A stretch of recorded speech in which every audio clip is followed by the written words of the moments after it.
Top quality और consistent performance के लिए सिर्फ सिल्वर पंप नाम याद रखना। લોલ જોવાઈ રહી છે। અમદાવાદમાં મોટા એકમો દ્વારા છડી ચોક નિયમોનો ભંગ થઈ રહ્યો છે। આ ખુલાસો થયો છે અમદાવાદ શહેરી વિકાસ સત્તા મંડળની તપાસમાં। અગ્નિકાંડ બાદ નિયમોનું પાલન થાય છે કે નહીં તે અંગે ઓડાએ ડ્રાઈવ ચલાવી। તપાસમાં સામે આવ્યું કે ઓડા વિસ્તારના મોટાભાગના એકમોમાં ફાયર એનઓસી અને બીયુ પરમિશનનો અભાવ છે। વાસ્તવિકતા સામે આવતા જ ઓડાએ કાર્યવાહી કરી અને નોટિસ ફટકારીને 10 દિવસમાં જરૂરી મંજૂરી લેવા આદેશ કર્યો। સાથે જ્યાં સુધી મંજૂરી ન મળે ત્યાં સુધી એકમો બંધ રાખવાનું ફરમાન કરાયું છે।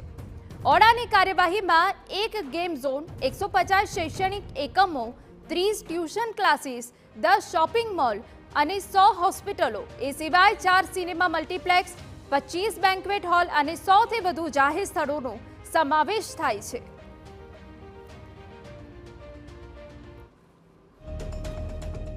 આપણે જે એક તો નોટિસમાં એક તો આપણે ખાસ એમને એક તો વપરાશ બંધ કરવા માટે કીધું છે। જો બીયુ પરમિશન અને ફાયર એનઓસી નથી તો તાત્કાલિક વપરાશ બંધ કરવા આપણે તાકીદ કરેલી છે અને જો 7 દિવસમાં એને પૂરતા નહીં કરે તો આપણે સીલ કરવા સુધીની પણ આપણે કાર્યવાહી કરવામાં આવશે। વડોદરા કોર્પોરેશને અગાઉની હોના